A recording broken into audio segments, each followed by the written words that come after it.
Capítulo 9. O caminho. Um ronco grave ressoou na garganta do dragão enquanto ele pressionava o focinho contra a palma da mão de Aeson. O dragão soltou um breve sopro de ar quente antes de erguer o pescoço e se virar para olhar para o homem que havia falado. Um suspiro involuntário escapou dos pulmões de Aeson quando o toque quente das escamas brancas se afastou de sua pele, deixando-o com uma estranha sensação de vazio. Fazia tanto tempo que ele não sentia o calor das escamas de um dragão. Tanto tempo mesmo. Ele se permitiu um momento para contemplar a magnífica criatura, e então soltou um suspiro melancólico. O homem se movia com passos lentos e deliberados, caminhando por trás do membro anterior direito do dragão à frente de Aeson. Ele vestia longas vestes marrons com capuz que lhe ocultavam o rosto e chegavam até os tornozelos. Outros 3, trajados de maneira semelhante, caminhavam atrás dele. De onde teriam vindo? Aeson tinha certeza de que não estavam lá quando ele emergiu da tempestade. Aeson lançou um olhar ao redor. Os outros 5 dragões estavam em meio aos demônios e Mocarien, que mantinham suas posições, espalhados em semicírculo, observando. Um olhar por cima do ombro lhe disse que seus próprios companheiros faziam praticamente o mesmo. Eric, Dalen, Pilvir e Vermagora estavam na frente do grupo, com suas armas ainda em punhos. As expressões nos rostos de seus filhos lhe diziam que queriam vir até ele. Ele balançou a cabeça e se virou para encarar os estranhos encapuzados que se aproximavam, ciente de que o dragão ainda permanecia ali, quase protetoramente, sobre ele. Quem é você? Aeson se abriu para a centelha enquanto falava. Quem quer que fossem essas pessoas, ele duvidava sinceramente que fossem amigos. Somos amigos, Aeson Virandra. Aeson endireitou-se, cerrando os dentes. O homem ergueu a mão, estendendo a palma aberta. Por favor, não desembainhe sua espada. Ele levantou um dedo como se uma ideia lhe tivesse ocorrido. E pelo amor dos seus deuses e dos meus, não me incendeie novamente. De novo. 4 vezes, disse o homem com um suspiro. Ele ergueu a mão e puxou o capuz para trás, revelando uma longa cabeleira grisalha com mechas castanhas e um rosto marcado pelos rigores do tempo. À primeira vista, parecia apenas um velho frágil, mas Aeson não se iludia. O jeito como se portava, como se movia, a certeza em sua voz. Ali estavam eles, no meio das terras geladas de Valácia, cercados por dragões, demônios e Mocarien, e aquele homem parecia tão perturbado quanto um agricultor no campo. Não, quem quer que fosse, não era um velho frágil. Seria melhor se você viesse comigo, Aeson. A garganta de Aeson apertou e ele deu um passo inconscientemente para frente com o pé esquerdo, posicionando-se. Ele encarou o homem, baixando a voz. Como você sabe quem eu sou? Que diabos está acontecendo aqui? Você me contou sobre um caminho diferente. Venha comigo e eu explicarei. O homem se virou e fez um gesto para uma das outras figuras encapuzadas por cima do ombro esquerdo, que se virou bruscamente e seguiu em direção à montanha. Vocês querem um ovo de dragão, não é? O tom do homem não vacilou nem um pouco. Ele falava de um ovo de dragão como se fosse uma bugiganga qualquer. Venham. Temos muito o que discutir. Aeson estreitou os olhos, 1000 pensamentos inundando sua mente. Nada daquilo fazia sentido. Ele olhou para Eric e Dalen. E quanto a... Os outros devem ficar, disse o homem, acenando com a cabeça na direção de Dalen, Eric e os demais. Era como se ele pudesse ler a mente de Aeson. Os Dakar são um povo reservado, e vocês já lhes causaram sofrimento suficiente. Seus filhos não serão feridos. Vocês têm a minha palavra. Como você, o Dakar. O povo cuja terra vocês devastaram com sangue. O homem gesticulou na direção das criaturas de 2 metros de altura que Aeson conhecia como demônios. Aeson se enrijeceu, olhando ao redor para as criaturas que, mesmo agora, o encaravam com seus olhos azuis brilhantes, os dedos longos apertando os cabos de suas lanças translúcidas. Os Mocarien rondavam a seus pés, rosnados baixos escapando de suas gargantas. O homem soltou um suspiro, balançando a cabeça como se estivesse desapontado. Você percorreu um longo caminho, esperou por muito tempo, derramou tanto sangue quanto água no oceano. Agora, estou lhe oferecendo o que você busca. Negociação não é um luxo que você pode se dar. Este é o caminho que eu esperava, mas não é o único. Você deve vir comigo, e seus companheiros devem permanecer na rocha. Antes que você pergunte, Iltukun, ele gesticulou em direção a um dos Dakar que estava à direita de Aeson, já enviou seus melhores curandeiros para cuidar do seu amigo arcariano. Ele não está feliz com isso, mas já o fez. Aeson queria perguntar como o homem sabia que Verma era um arcariano, mas se conteve. Estava fazendo perguntas demais sem resposta. Agora era a hora de ouvir. Quem quer que fosse aquele homem, ele os tinha na palma da mão.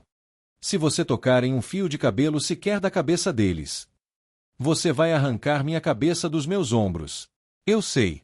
Existem poucos pontos de convergência com tantos caminhos divergentes quanto este. E muitos desses caminhos terminam com a minha cabeça separada do meu corpo. Ele umedeceu os lábios, assentindo lentamente.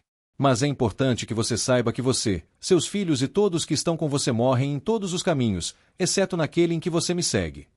O homem não esperou que Aeson falasse. Simplesmente se virou e partiu, atravessando a Pedra Negra em direção à montanha. Qual o seu nome? Ele parou, ainda de frente para a montanha. Tenho muitos nomes para muitas pessoas. No Dakar, me chamam de Amacai, então é assim que vocês podem me chamar. Antes de continuar, Amacai ergueu a mão e chamou os outros dois estranhos encapuzados que ainda estavam a poucos metros de Aeson. Bold, Tãozin. Ambos acenaram com a cabeça para Amacai e se moveram para segui-lo, mas uma delas parou, erguendo a cabeça apenas o suficiente para que Aeson visse seus olhos ficarem brancos como nuvens. Naquele instante, os dragões ao redor dele se agitaram e alçaram voo. O dragão que pairava sobre Aeson foi o último a se mover. Inclinou o pescoço para baixo, de modo que seus olhos cor de lavanda ficassem na mesma altura dos da mulher.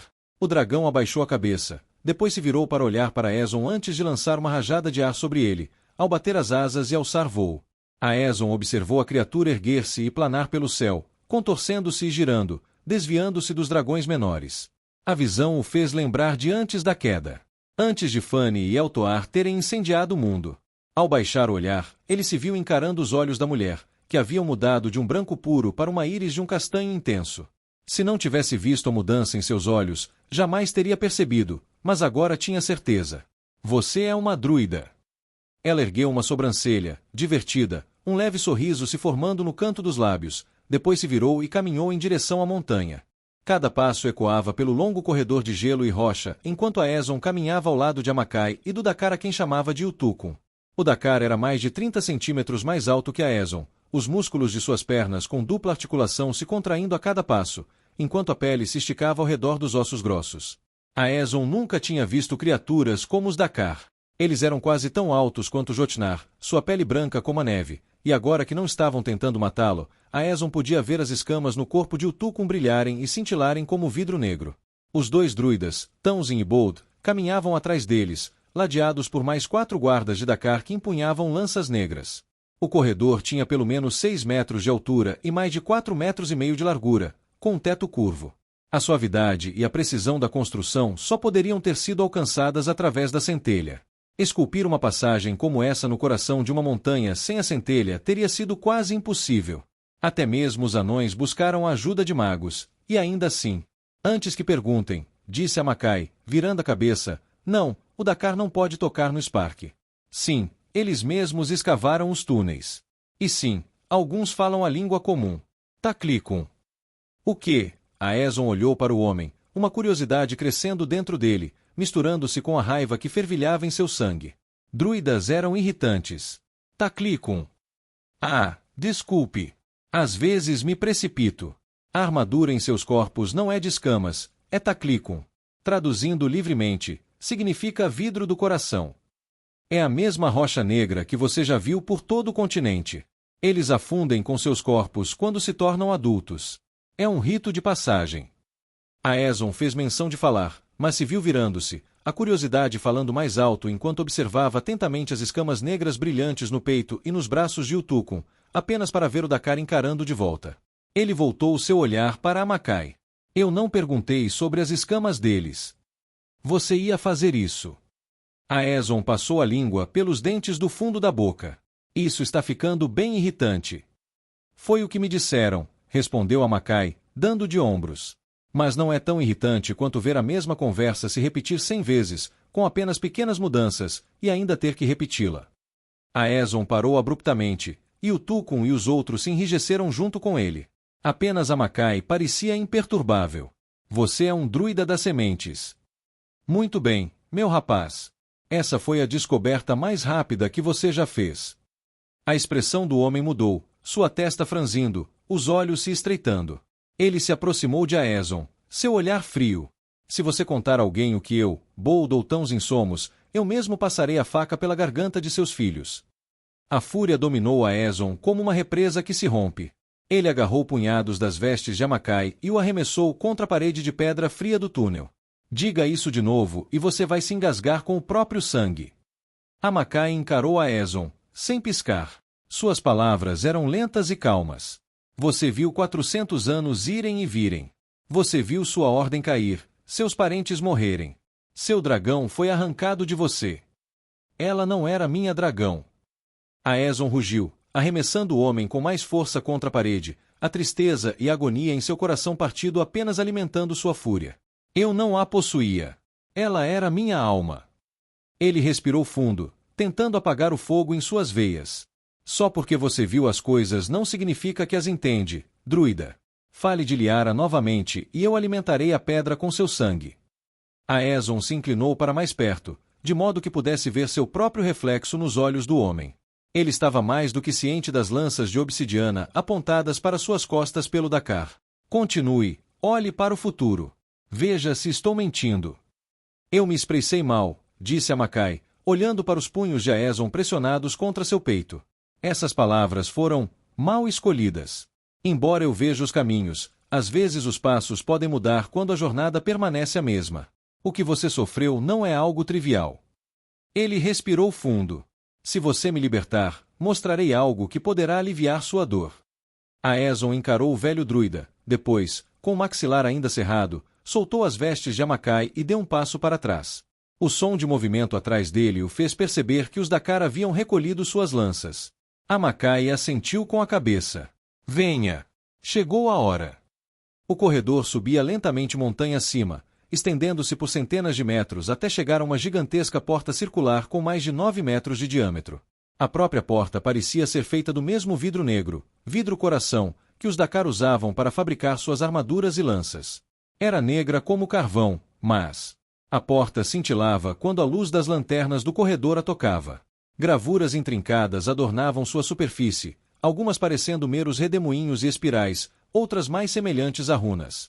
Amacai se virou para Yutukun, curvando-se na altura da cintura enquanto falava em uma língua surpreendentemente suave e gentil. O Dakar retribuiu a reverência de Amacai e respondeu-lhe na mesma língua desconhecida. Passou por Amacai e colocou a mão na superfície da porta de vidro preto. Assim que a mão de Yutukun tocou o vidro, finos filamentos de luz púrpura se espalharam, fluindo através dos padrões e espirais gravados como água. Aeson observou, maravilhado, enquanto a luz se propagava pela porta, alcançando uma série de círculos gravados no centro. Quando Yutukun retirou a mão, o vidro começou a mudar e se transformar, separando-se em segmentos e girando nos padrões gravados em sua superfície. Em instantes, a porta havia desaparecido nas paredes do corredor como se nunca tivesse existido.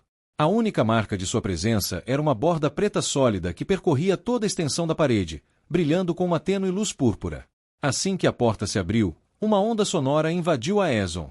Passos, conversas, gritos, o burburinho de uma cidade próspera. Diante deles estendia-se uma caverna imensa, tão grande que rivalizava com a cidade de Duradur. A luz quente de lanternas brilhava em inúmeras janelas e portas de casas esculpidas nas colunas de rocha que se estendiam do teto ao chão. Edifícios talhados em pedra escura espalhavam-se por toda a extensão do espaço aberto, enquanto pontes cruzavam os muitos riachos que corriam pelo coração da cidade. Em toda a caverna, pilares de cristal se elevavam no ar, absorvendo a luz que entrava pelas aberturas hexagonais esculpidas na rocha, funcionando como lanternas perpétuas. Você está muito longe de casa, Hakina. Amacai inclinou a cabeça, um sorriso se formando em seus lábios enquanto gesticulava para que Aeson atravessasse a porta atrás de Yutukun. Aeson assim o fez sem hesitar, tão maravilhado com a beleza do que via que não conseguiu responder. Mais da cidade se revelou, calçadas, pontes, enormes planaltos repletos de habitantes de Dakar. Mas, além disso, extensas faixas verdes cobriam grandes áreas da cidade, descendo em cascata por centenas de terraços. Mesmo à distância, Aeson podia ver os muitos habitantes de Dakar que trabalhavam nos terraços, cuidando de quaisquer culturas exóticas que pudessem sobreviver naquele lugar gélido. Como isso é possível? Aeson deixou seu olhar vagar pela cidade, das plantações aos cristais brilhantes, até as estruturas construídas nas enormes colunas de rocha que se estendiam do chão ao teto. Os habitantes de Dakar podem não empunhar armas de aço nem se vestir com a seda mais fina, mas isso não significa que não compartilhem da mesma sabedoria que nós. Em muitas coisas, eles sabem mais do que jamais saberemos.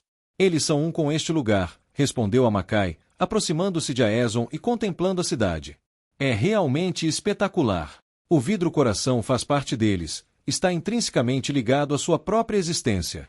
Eles perguntam, e ele responde: venha, ainda temos um longo caminho a percorrer. Amacai guiou o grupo pela borda externa da caverna, através de saliências e passarelas feitas inteiramente de vidro em forma de coração, que brilhavam à luz que entrava pelas aberturas hexagonais.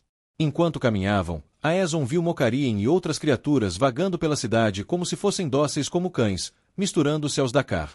Por que estou vivo? Perguntou Aéson enquanto caminhavam por uma ampla passarela, atravessando um conjunto de 4 riachos que despencavam de um penhasco. Por que você está me mostrando isso? Você passou semanas tentando nos massacrar e agora age como se eu fosse um convidado inesperado. Você é um convidado esperado, disse Amacai, dando de ombros. Simplesmente não tínhamos certeza de quando vocês chegariam. Os caminhos nem sempre são claros. Se fosse tão simples, nem estaríamos aqui.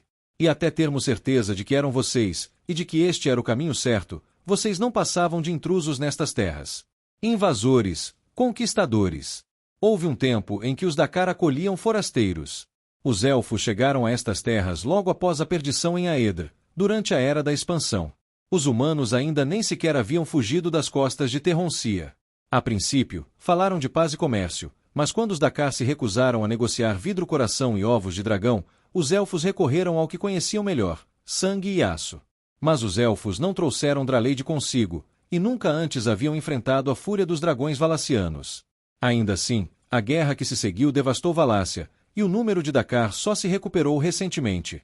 Depois de expulsarem os elfos deste lugar, juraram nunca mais permitir que forasteiros ameaçassem seu modo de vida. Em 3.000 anos eles cumpriram esse juramento, permitindo-se tornar nada mais do que um mito eferiano. Amacai abriu caminho por uma fenda arqueada na rocha e entrou em um grande corredor que se afastava da cidade e subia cada vez mais alto.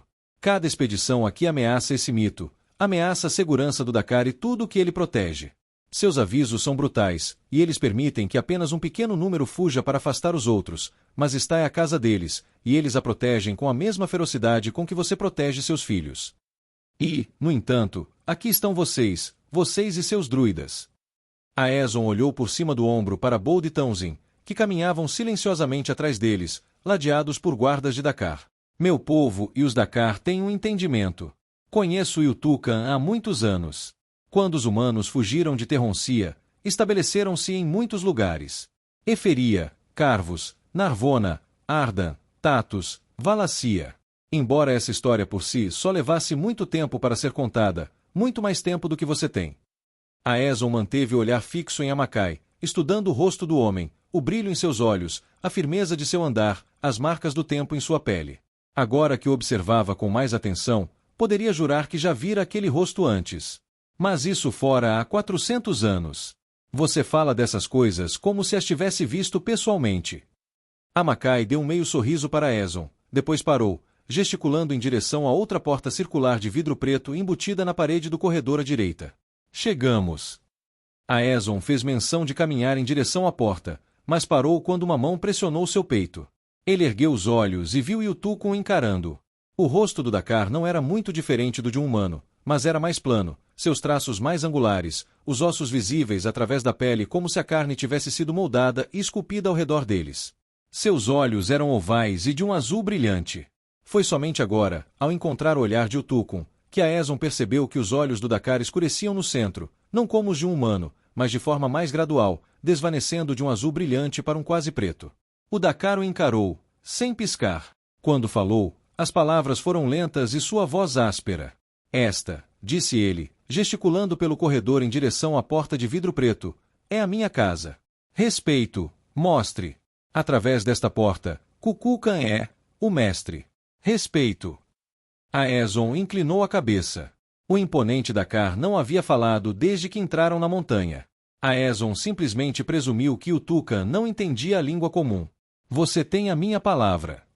E o Tucan assentiu com a cabeça. Faça como eu. Primeiro ouça, depois fale. Dito isso, o Tucan caminhou até a porta e colocou a mão sobre a superfície, abrindo-a da mesma forma que fizera com a outra. A luz púrpura varreu as marcas gravadas, e o vidro recuou sobre si mesmo, o toque frio do vento uivante envolvendo a Aeson. O céu foi a primeira coisa que a Aeson viu ao entrar no ninho da águia, frio, azul e riscado por nuvens brancas. O ninho era tão grande quanto os maiores que repousavam nas montanhas de Dracaldrir. O átrio central devia ter 400 pés de comprimento, estendendo-se por 2/3 dessa distância na largura. A abertura percorria toda a extensão da parede oposta, chegando quase ao teto, e era em frente a um enorme platô de vidro negro em forma de coração. Até mesmo Hélio teria orgulho de chamar aquele ninho de lar. Não havia dúvida na mente de Aeson sobre qual dos dragões reivindicava aquele lugar. Vários Dakkar circulavam pelo átrio. Alguns carregavam montes de feno de uma câmara adjacente, enquanto outros arrumavam cestos com uma grande variedade de escovas e panos ao lado de uma grande piscina embutida no chão, no canto direito do átrio. Aeson estava prestes a dizer que eles eram semelhantes aos Dracardari de antigamente, os guardiões de dragões, mas lembrou-se do que o Tucum havia dito e permaneceu em silêncio.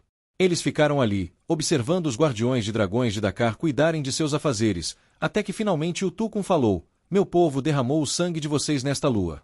Alegria, não aceitamos. Necessário. Protejam nosso lar. A garganta de Aeson apertou. Os rostos daqueles que morreram passaram pela sua mente. Paul, Lirel, Kuldar, Shuk, tantos outros. Ele queria descarregar sua raiva em Utukum, mas sabia em seu coração que a culpa era dele e somente dele. Esta expedição fora sua. Ele sabia que alguns deles não voltariam, muitos deles, na verdade, e mesmo assim, ele seguiu em frente. Ele veria aqueles rostos, como tantos outros, até o dia em que Eraia finalmente o acolhesse em seus braços. Ele poderia suportar esse fardo, contanto que deixasse um mundo melhor para seus filhos. Vocês estavam protegendo seu lar, protegendo seu povo. Sinto muito pelas vidas que tiramos. E o Tucum inclinou a cabeça. Eu te vejo. Parte de nós agora, eles são, e retornarão quando estiverem prontos. Ele colocou a mão sobre o peito e então falou na mesma língua estranha que havia usado antes. Beaax Kuyenta Kaanaan de Miutiaal Pastal Ukukstal Junetem. Quando terminou, e o Tucan parecia estar procurando a tradução em sua mente. Ele franziu a testa, se é que franzir a testa era o mesmo que Dakkar, depois olhou para Makai. Ele diz: o que vive deve morrer para poder viver novamente. É uma crença fundamental no Dakkar que a alma nunca deixa verdadeiramente este mundo. Que ela renasce quando está pronta. Eles lamentam seus mortos como nós, mas consideram isso um novo começo, e não um fim. A morte alimenta a vida num ciclo infinito. E o Tucum virou-se para encarar Aeson, soltando um longo suspiro. Você veio à nossa terra em busca de ovos de Drushiri. Não era uma acusação, simplesmente uma pergunta. Sim, eu aceito. Por quê? Aeson encarou o Tucum. 400 anos de derramamento de sangue, perdas, guerras e ruína. 400 anos de escuridão, vazio e solidão. 400 anos de sobrevivência, e agora lhe pediam para resumir tudo em uma única resposta. Ele pensou que as palavras seriam mais difíceis de encontrar, mas, para sua surpresa, elas se formaram em sua mente quase imediatamente. Proteger meu lar daqueles que o destruiriam. Proteger meu povo daqueles que se ergueriam sobre suas cinzas. Ele mordeu o lábio, sentindo uma agonia crescente em seu peito. Encontrar uma maneira de devolver aos dragões o que lhes tiramos. Nenhum dragão nasceu em Eferia em 400 anos, não desde a noite que chamamos de a queda. Mas os ovos aqui nasceram, não é? Alguns dos dragões que vi não devem ter vivido mais do que 2 ou 3 verões. E o Tucum assentiu com a cabeça, aguardando que Aeson continuasse.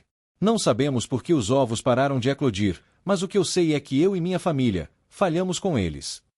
Aeson cerrou os dentes enquanto sentia lágrimas brotarem em seus olhos, imagens de Liara inundando sua mente, suas belas asas, suas escamas tão azuis quanto o oceano profundo. Ela era sua alma, e ele falhou com ela. Falhou com todos eles. Venho até você pedindo que me dê uma chance de corrigir esse erro, nada mais. E o Tucum encarou Aeson por um tempo que pareceu uma eternidade. O peso do olhar do Dakkar era palpável. Aeson era um intruso nessas terras.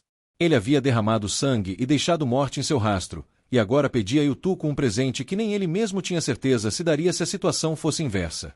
Quando Yutuco finalmente falou, seus olhos azuis suavizaram. Amacai falou de sua vinda há muitos ciclos. Ele falou de dor, de seus drushiri, dragões. Yutuco ponderou a palavra dragão, pronunciando-a lentamente e demorando-se nas vogais. Ele falou de seu sofrimento. Nossos corações sangram com os seus. Kukulkan sente a dor. Ele pressionou a mão contra o centro do peito. Há 400 ciclos, seu rugido despertou a montanha, fez o Taklikun cantar. Hoje, sob um novo sol, Kukulkan sente sua dor novamente. Você é seu sangue. É por isso que você está aqui. É por isso que ele lhe dará o que você pedir. De alguma forma, aquelas palavras tiraram o ar dos pulmões de Aeson e lhe causaram um arrepio na espinha e por toda a pele. Tudo pelo que ele havia lutado parecia um pouco mais próximo. Obrigado. Yutuco balançou a cabeça, virando-se para olhar o céu através da abertura do outro lado do átrio. Não é a mim que você deve agradecer. Como se respondessem as palavras de Yutuco, um rugido irrompeu no céu do lado de fora do ninho, seguido por outro, e outro. Sem hesitar, Aeson avançou para o átrio, observando os dragões passarem velozmente pela abertura, alçando voo, suas escamas reluzindo no brilho alaranjado da luz solar crepuscular. Os Dakar que circulavam pelo átrio pararam quando Aeson se aproximou do centro. Eles o encararam, com montes de feno e pilhas de vidro-coração reluzentes ainda nos braços, mas ele não lhes deu atenção. Séculos haviam se passado desde a última vez que vira dragões voando juntos sem temor no coração. Ele só desejava que Koren e os outros pudessem ter estado lá para ver. Isso teria acendido uma chama em seus corações. Uma forte rajada de vento fez Aeson recuar alguns passos. Ao se equilibrar, firmando os pés, o vento o envolveu e o enorme dragão que ele vira ao pé da montanha pousou no platô de vidro negro cintilante.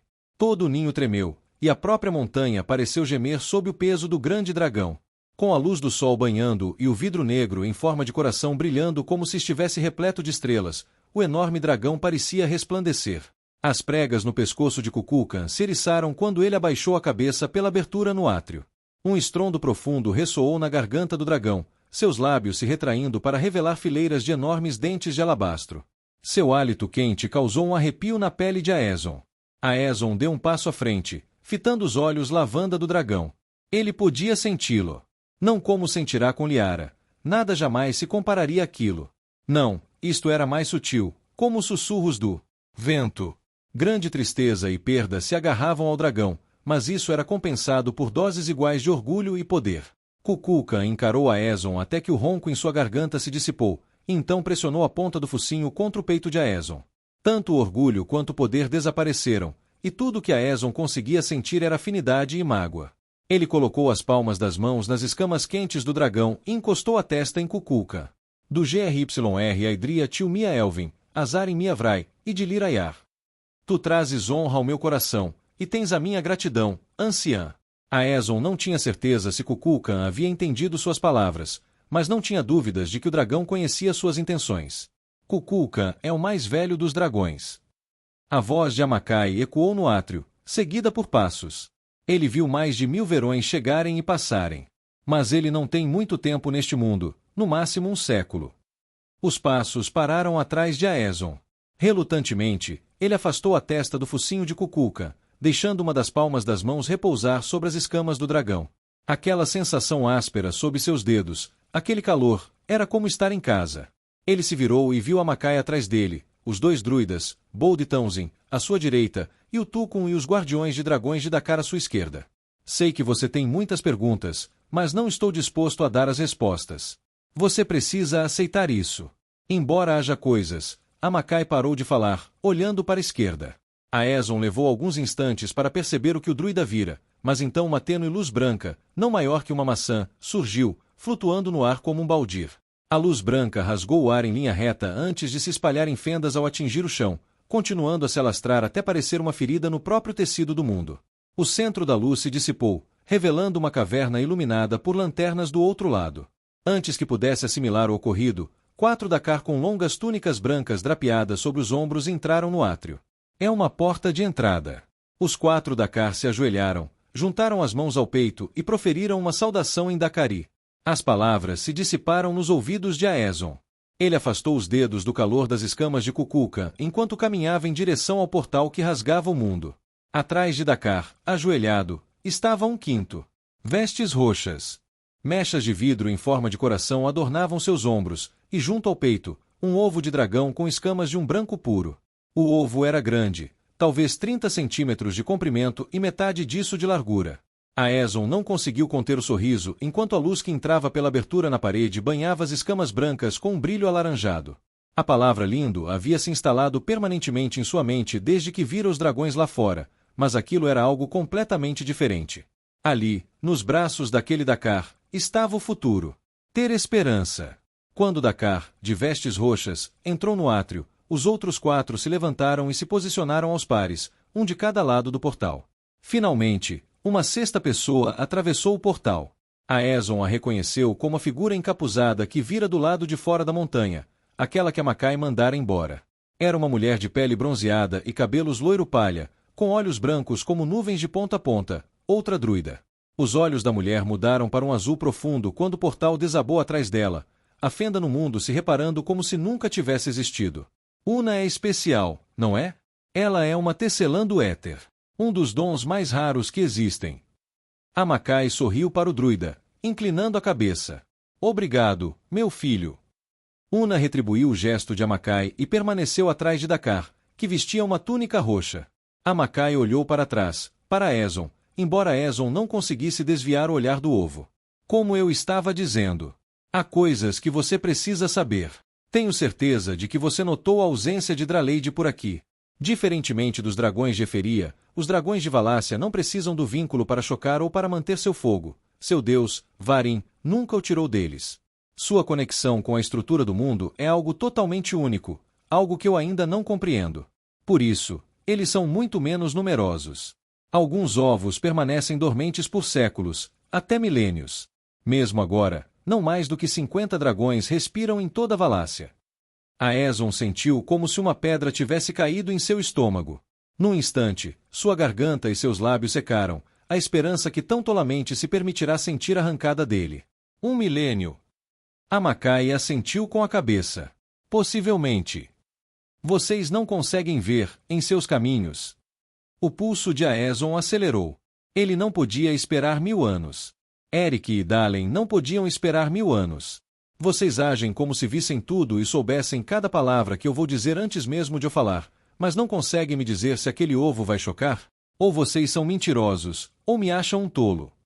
Amacai passou a língua pelos lábios, um leve tom de irritação evidente na dilatação de suas narinas. Não sou mentiroso, e você pode até ser um tolo, mas não é o que penso de você. Posso lhe dizer que este ovo vai chocar, mas não quando. O druida encarou Aeson com tanta intensidade que parecia tentar ler sua alma.